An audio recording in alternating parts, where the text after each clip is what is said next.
The town of Riverton, Wisconsin, still woke up slowly on Sundays. The lake would mirror the pale morning sky, and the church bell would echo softly between the hills. Inside a modest white house at the edge of town, Margaret Hayes had already been awake for hours. She moved quietly through the kitchen, careful not to make noise that could disturb the boy sleeping in the next room. His name was Eli, 5 years old, small for his age, a child whose world had always been silent. Margaret often said that Eli didn't cry when he was born, just looked around, wide-eyed, as if the world itself had startled him into stillness. He had never spoken a single word since. Doctors called it a severe communication disorder, possibly a deep form of autism. To Margaret, it was simply her boy's way of being in the world. She had raised Eli since he was 8 months old, after the terrible winter accident that had taken her daughter and son-in-law on the road to Milwaukee. People in town still remembered the storm that night, how the highway disappeared under snow, and how Margaret, already a widow, had found herself holding a baby in her arms by sunrise, her eyes hollow from grief yet lit with a quiet resolve. The house had changed since then. The walls, once filled with her husband's laughter and her daughter's music, had turned into a landscape of schedules, therapy notes, and soft toys. The fridge carried magnets shaped like animals, each with labels, so Eli could learn words he never spoke. On the hallway wall hung family photos, but none seemed to draw Eli's attention. Eli's world ran on order. He woke every day at 6:30 a.m. sharp, sitting up with the precision of a clock. He would walk to the kitchen, find his green blanket folded neatly on his chair, and wrap it around his shoulders before eating breakfast. Breakfast was always the same: a slice of toast, warm milk in the blue cup, and banana cut into 6 identical pieces. Any change, a different plate, a sound too loud could unsettle him for hours.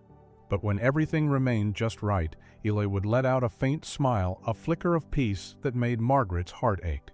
After breakfast, she would help him into his small shoes and drive him to the therapy center in town. The waiting room always smelled faintly of disinfectant and coffee. Margaret would sit with her knitting, pretending not to count the minutes, while the therapists worked patiently behind closed doors. The reports were always the same: no speech yet, minimal response to language, steady eye contact improving. Margaret never allowed herself to lose hope. She would often whisper small prayers under her breath, not for miracles, but for endurance. At home, Eli spent hours arranging toys on the living room rug. His favorite was a set of wooden blocks. Unlike other children who built towers, Eli placed them in straight lines, color by color, making patterns that only he seemed to understand. He also had a single toy car, red and chipped from use, which he rolled back and forth across the same section of floor with perfect rhythm. And then there was the green blanket frayed at the edges, soft from years of being held. It was his anchor. Music didn't interest him. Cartoons didn't either. But there was one thing that always drew his quiet attention: the church. Every Sunday, when Margaret would softly say, "Eli, we're going to St. Anne's now," something in him would change. His eyes would focus. His body would relax. Without a word, he would walk to the front door and wait for her, holding the green blanket against his chest like a shield. In church, Eli had his own place, the third pew on the right. He always went straight there and sat in perfect stillness, facing the statue of the Virgin Mary above the candles. The statue stood near a stained glass window, and when the morning light came through it, soft hues of blue and gold would spill across her face. Eli would watch her for the entire Mass. His lips sometimes moved faintly, like he was whispering secrets no one could hear. At first, Margaret thought he was just mimicking the rhythm of prayers. But over time, she noticed something else, a stillness that felt alive, a focus beyond ordinary behavior. It was as if Eli was listening. Margaret didn't know to what or to whom. But every Sunday, as the bells rang and incense rose, she would look at her silent grandson and feel the unexplainable sense that something sacred was happening quietly between him and the figure in blue. And though she couldn't yet name it, she sensed that one day this silence would not last forever. That winter, the nights in Riverton grew long and quiet. The lake froze over, and the wind sometimes howled like a distant train passing through the hills. Inside Margaret's house, the air was warm but filled with that kind of silence that seems to listen back. It was on one of those nights that Margaret first noticed something unusual. She had just finished reading on the couch when she realized she hadn't heard Eli's soft footsteps heading to bed. Usually, by 8 o'clock, he would already be under his blanket, asleep in the glow of his nightlight. But the house was too still. She stood and peeked into his room. Eli wasn't in bed. He was standing by the window, small hands pressed gently against the cold glass, his face tilted toward the sky. The room was dim except for the pale moonlight streaming through the curtains. His reflection looked ghostly against the glass two wide eyes and a faint outline of his lips moving silently. "Eli," she whispered. He didn't startle. He didn't turn around. He just kept moving his lips slowly, as though he were whispering a secret to someone far away. Margaret stepped closer. The air felt colder near the window, though the heating was still running. She placed a hand on his shoulder. "Sweetheart, what are you looking at?" This time he turned. For a moment he looked directly at her, something he rarely did, and in the faint moonlight she saw a calmness in his eyes she had never seen before. Then, without saying a word, he pressed one small hand to his chest and pointed upward toward the stars. Margaret froze. Her first thought was that he might be pointing to his parents. But Eli was too young to remember them. He didn't even have words for heaven. Still, there was something unmistakable in the gesture, not sadness, not confusion, but peace. "All right," she said softly, tucking the blanket around his shoulders. "Time for bed, my love." He obeyed instantly. Before lying down, though, he looked once more at the window, then folded his hands together clumsily, like a child imitating prayer. That small gesture stayed with her all night. In the following weeks, the pattern continued. Every evening before bed, Eli would walk to the window. He would stand perfectly still, whispering soundless words for several minutes before returning to bed. It didn't matter if it was raining, snowing, or if thunder rolled in the distance, he always went. Margaret began timing it. 5 minutes, sometimes 10. Always between the same hours. The ritual became as fixed as his breakfast routine or his therapy schedule. During one of his appointments, she mentioned it to Dr. Wallace, the child neurologist. The doctor smiled kindly and took notes. "It's not unusual for children with autism to create comforting rituals," he explained. "It gives them a sense of control in a confusing world." Margaret nodded, though the explanation didn't fully satisfy her. There was a pattern to Eli's movements that didn't feel random or repetitive. There was purpose. There was communication. That night, she tried something different. She turned off the light and watched quietly from the hallway as Eli stood at the window again. The curtain swayed gently even though the air was still. For a few seconds, the faintest shimmer of light, maybe a reflection, maybe not, appeared across the glass. It wasn't bright, just enough to outline his small hands and the soft curve of his face. Margaret blinked, and it was gone. She didn't speak of it. Not to Dr. Wallace, not to anyone. She wasn't sure what she'd seen, and she didn't want to sound foolish. But deep down, she felt the same peace that she had seen in Eli's eyes that night. Each evening, when he finished his silent ritual and went to bed, he would smile faintly the same way he did after arranging his toys perfectly. It was as if, in those few minutes at the window, he had put something unseen in order. And sometimes, when the house had gone completely quiet, Margaret thought she could hear a faint sound, not words exactly, but something like a breath carried through the night air.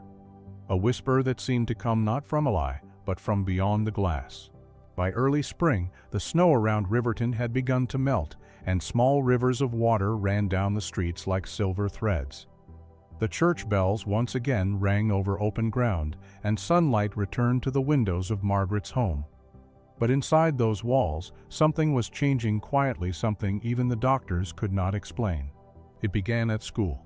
One Friday afternoon, Margaret received a call from Mrs. Carter, Eli's teacher. Her voice trembled slightly, not from worry, but disbelief. "Mrs. Hayes," she said, "I thought you should see something yourself." When Margaret arrived at the small classroom, the other children were already gone. Mrs. Carter led her to a table near the window. There, among sheets of scribbles and finger paintings, lay one drawing that stood out. It was Eli's. He had never drawn anything before, at least nothing recognizable, only circles, lines, and bursts of color that meant little to anyone else. But this picture was different. It showed a woman in a white veil, her hands joined in prayer. Around her head were small yellow lines like rays of light. Mrs. Carter explained softly, "He made this without any guidance. He just sat down, looked toward the window, and started drawing." Margaret lifted the page carefully. The figure's face was simple, almost childlike, but unmistakably serene. There was gentleness in the way he'd drawn the eyes, soft, kind, almost alive. She turned to Mrs. Carter, speechless. When they returned home that day, Margaret placed the drawing on the refrigerator. Eli noticed immediately. He stood in front of it for several seconds, then placed his small palm flat against it right over the figure's heart. That night, when he went to the window, he seemed calmer than ever. His lips moved steadily, like he was reciting something he knew by heart. In the days that followed, Margaret noticed more changes. Eli began responding to simple requests. When she asked, "Can you bring Grandma your cup?" he would do it not every time, but often enough to bring tears to her eyes. He even started humming faintly during his therapy sessions, following melodies he heard in church. The therapist, Lee, smiled. "He's becoming aware of rhythm," she said. "It's a great sign." But Margaret saw something beyond awareness. There was connection. Sometimes, when she spoke his name, he would turn and hold her gaze just a second longer than usual. Sometimes he smiled at things she couldn't see, looking past her shoulder as if someone else were standing in the room. One stormy night, when thunder rolled across the lake, Margaret woke up to the sound of movement. Her heart jumped. Old houses make strange noises, but this was different. The sound was gentle but rhythmic, almost like a voice. She followed it to Eli's room. There he was again, standing at the window, hands together. Lightning flickered across the glass, illuminating his face. He was whispering, not just moving his lips this time, but making sound. Not words, only breath and tone, but it was real. Margaret's throat tightened. She didn't want to interrupt whatever was happening. She stood at the door, frozen as a faint glow, maybe reflection, maybe lightning, shimmered across the glass. For a moment, it seemed to rest right on the outline of Eli's small figure. When the thunder faded, he stopped whispering, pressed his hand to his heart again, and turned. Their eyes met. And then, the smallest sound escaped him, not a full word, but a single syllable, soft and uncertain, like air forming meaning for the first time. Margaret gasped. "Eli?" He blinked, then smiled a faint, peaceful smile and pointed again toward the stars beyond the window. Margaret knelt beside him, tears welling in her eyes. "Is someone talking to you, sweetheart?" she whispered. Eli nodded. "Just once." She didn't ask who. She didn't need to. In that quiet room, with the storm fading and the faint scent of rain drifting in, Margaret felt something stir deep in her heart, not fear, but reverence. Whatever had begun at that window months ago was no longer silent. Something was awakening. The morning it happened began like any other Sunday, quiet, gray, and peaceful. The first light of dawn slipped through the curtains, washing the small kitchen in silver. Outside, a mist rose from the lake, curling around the pine trees like smoke. Margaret stirred in bed, half awake, when she heard the soft creak of footsteps in the hallway. At first, she thought it was the pipes settling, but the sound came again, light, deliberate, moving toward the kitchen. She checked the clock. 5:45 a.m. Her heart began to race. Eli never left his room before she called him. His morning routine was always exact, not 1 minute early, not 1 minute late. Margaret slipped into her robe and stepped into the hall.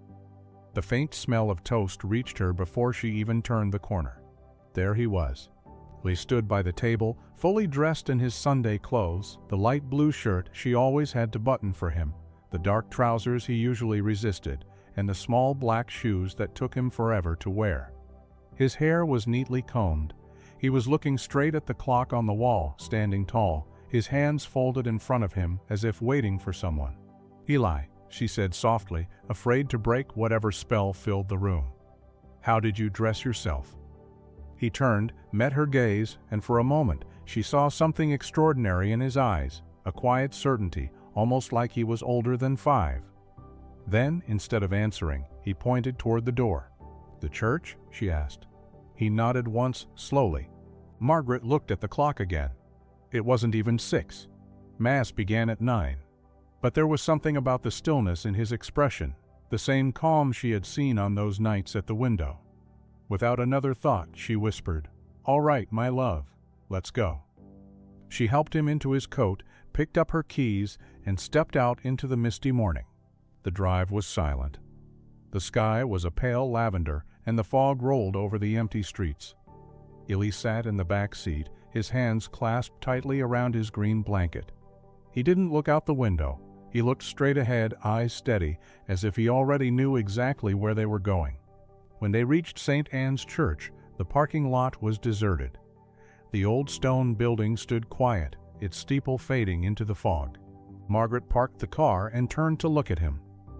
"We're early, sweetheart. No one's here yet." But Eli didn't move. He sat still, watching the church. His gaze was so focused that it made her uneasy, as though he was waiting for something invisible to appear. Finally, he unbuckled his seatbelt, opened the door, and stepped out on his own. Margaret followed him to the entrance, where Mr. Collins, the church caretaker, was sweeping the steps. His gray hair was damp from the mist, and he smiled when he saw them. "Mrs. Hayes, you two are up early today." Then he noticed Eli's expression and lowered his broom. "Well now, he looks different." Margaret smiled faintly. "Yes, he does." Mr. Collins nodded politely, still watching the boy. "Go on in. I'll be lighting the candles soon." Inside, the church was empty except for the soft crackle of candle flames.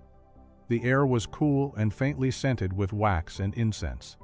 Eli walked straight down the aisle without hesitation and stopped at his usual pew, the third on the right. But he didn't sit. He stood upright, his eyes fixed on the statue of the Virgin Mary, bathed in pale light filtering through the stained glass.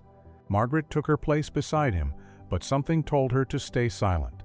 For the next 2 hours, as the fog lifted outside, Eli didn't move. His small lips began to shift in quiet rhythm, the same motion Margaret had seen countless times before, but now slower, more deliberate. His face softened. Sometimes he smiled faintly, other times he looked as though he were listening. At one point, he raised his hands gently, palms open, then folded them again, bowing his head. Margaret felt her throat tighten. The stillness in the church deepened until even the faint ticking of the clock seemed to vanish. By the time the first parishioners arrived around 8:30, Eli was still standing there calm, radiant, and utterly focused. The sight drew whispers. Some paused at the doorway, unsure whether to approach. Father Andrew entered soon after, greeted Margaret, and looked toward the boy. "He's been here long?" "Since 7, she whispered. The priest's eyes softened. "Then I think this morning may not be ordinary." Margaret didn't understand what he meant, but deep down she felt it too. As the bells began to chime for the 9 o'clock Mass, she realized that this was the moment everything had been leading toward: the years of silence, the nights at the window, the mysterious calm in his eyes. Eli turned slightly, glanced at her with quiet assurance, and then looked back at the statue. The candles flickered as if stirred by an unseen breath. Something was about to happen. The church was full by the time Father Andrew stepped onto the altar. The fog outside had cleared, and through the high stained glass windows, the first true rays of morning light spilled across the pews in warm hues of gold and blue. Families filled the aisles, whispering softly, their breath visible in the cool air. The sound of the organ began, gentle at first, swelling like a heartbeat through the old stone walls. Margaret sat beside Eli, though "sat" was not the right word. She watched him more than she prayed. He had not looked away from the statue of the Virgin Mary even once. His small hands were folded perfectly, his posture straight. His face was calm, too calm, as though he was waiting for something he already knew would come. Father Andrew began his homily. His voice was slow and warm, speaking about faith that listens, faith that does not demand signs, but trusts in silence. The words echoed through the church. Sometimes God does not answer with thunder or fire, but with a whisper meant for the humble. Margaret felt her heart stir. She turned to look at Eli and froze. He was no longer sitting. Slowly, quietly, he had risen to his feet. His eyes never left the statue. At first, only Margaret noticed. Then the woman in the next pew turned, then another, until a ripple of whispers moved across the congregation. Father Andrew hesitated mid-sentence, his eyes catching the small figure standing motionless in the aisle. Eli began to walk. Each step was small, measured, deliberate. His shoes tapped softly against the marble floor, the sound echoing louder in the silence that had now consumed the church. Margaret's pulse quickened. "Eli," she whispered, but her voice was barely a breath. The entire congregation watched as the little boy approached the front of the church. He passed between rows of adults who instinctively parted to let him through, as if guided by some unspoken understanding. Even the children, usually restless, were silent. When he reached the foot of the altar, he stopped just before the statue of the Virgin Mary. The morning light through the stained glass fell directly on her face, scattering a halo of colors around her. The effect was breathtaking. Eli tilted his head back, gazing upward. For a few seconds, nothing happened. The silence was so absolute that even the flame of the candles could be heard faintly flickering. Then Eli opened his mouth.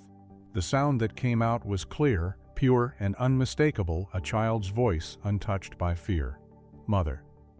The word carried through the church like a bell. Gasps spread through the crowd. Margaret pressed both hands to her chest, tears already forming. Eli didn't stop there. He clasped his hands together and spoke again, louder this time, each word flowing perfectly, as though it had always lived inside him. "Hail Mary, full of grace, the Lord is with thee." Father Andrew's eyes widened. The choir, frozen mid-page, lowered their hymnals. No one moved. No one dared to breathe. "Blessed art thou among women, and blessed is the fruit of thy womb, Jesus." The voice was steady, neither robotic nor hesitant, but gentle, full of reverence. Each syllable was pronounced with the clarity of someone repeating a melody long practiced. Yet everyone in that church knew. This boy had never spoken a single word in his life. Margaret's tears fell freely. Her whole body trembled, but her heart felt strangely still, filled with warmth she could not explain. Eli continued, "Holy Mary, Mother of God, pray for us sinners, now and at the hour of our death. Amen." The final word seemed to hang in the air, lingering between the vaulted ceilings and the flickering candles. Then came silence, a silence so deep it felt sacred. Eli's lips kept moving for a few moments longer, but no sound came out. His eyes lifted slightly toward the statue's face, glowing softly in the colored light. His expression changed, first awe, then a smile so pure it made even the most skeptical hearts tremble. After a long pause, he turned back toward the congregation and began walking slowly to his pew. Every person he passed bowed their heads instinctively, as if in the presence of something holy. Margaret rose to meet him halfway, falling to her knees as she reached him. Her hands shook as she cupped his face. "Eli, what happened, sweetheart?" she whispered through tears. He looked at her with the innocence of a child and spoke again, his second sentence ever. The words were slow, each one careful but sure. She said, "I can talk now." Margaret's breath caught. "Who said that, my love?" Eli turned his small hand and pointed gently toward the statue. "The lady in the blue dress. She talks to me, at the window too." Father Andrew stepped forward, eyes filled with emotion.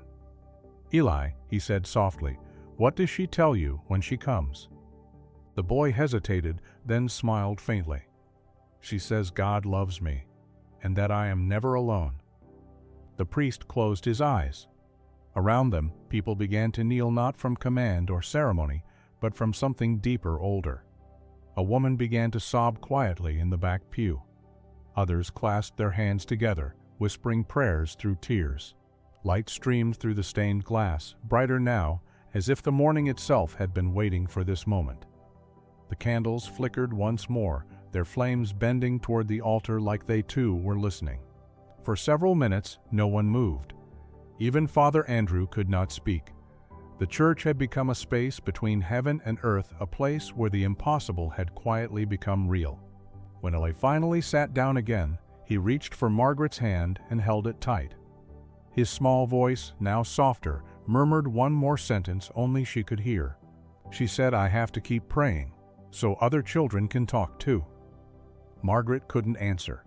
She simply wept, overwhelmed not by confusion, but by gratitude. For the first time in years, the boy who had lived in silence had filled an entire church with his voice. And everyone who heard him knew that something beyond words had taken place that morning, something that would be remembered in Riverton for generations. The miracle in St. Anne's Church did not end when the final amen was spoken. It followed every person who had been there that morning like the lingering echo of a hymn. In the days that came after, the small town of Riverton began to whisper with wonder. People who had once walked past Margaret on the street now stopped her to ask about the boy.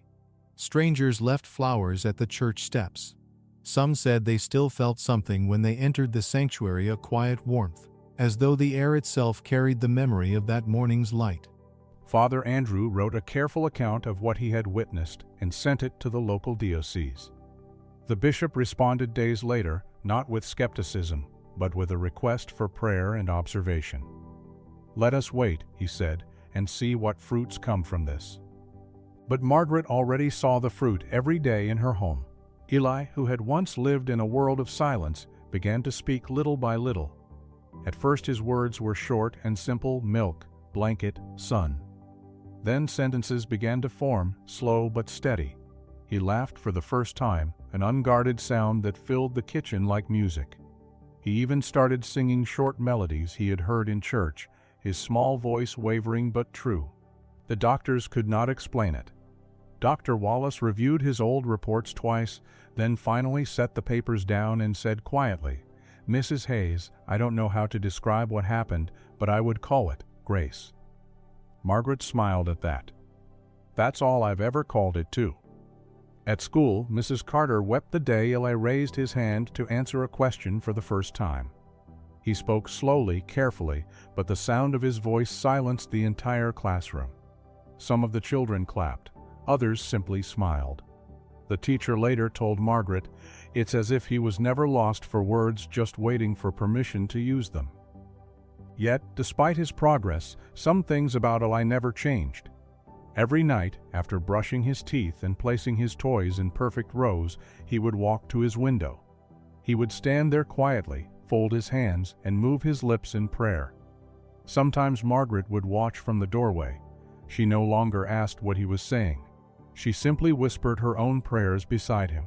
On one of those nights, she asked gently, "Do you still see her, Eli?" He nodded. "She doesn't always talk. Sometimes she just listens." Margaret smiled. "That's what mothers do." The spring turned into summer, and life found a new rhythm. The fear and exhaustion that had once filled Margaret's days were replaced by a deep, quiet gratitude. Every simple act, the sound of Eli's footsteps on the floor, the small good night before bed, felt like a reminder that miracles do not always arrive in lightning or thunder. Sometimes they come softly, wrapped in a child's voice. One Sunday morning, months after the miracle, Father Andrew mentioned the event during Mass. He didn't call it a sign or a proof. He called it a gift. "Perhaps," he said, "heaven wanted to remind us that silence is not emptiness. Sometimes it's the space where God prepares his answer." Margaret sat in her pew, holding Eli's hand. He listened carefully, his lips moving quietly with the prayers. When Mass ended, he looked up at the statue of the Virgin Mary, smiled, and whispered one word only she could hear: "Thank you."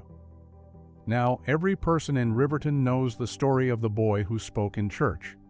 Tourists sometimes visit St. Anne's to see the place, expecting something extraordinary in the marble or the candles. But those who stay long enough to pray discover that the miracle isn't in the walls. It's in the silence that still lingers there, the same silence that once held a child's first word. And as Margaret often says, when people ask her how it felt, she answers simply, "It felt like heaven had paused for a moment, just long enough to let us hear one small voice."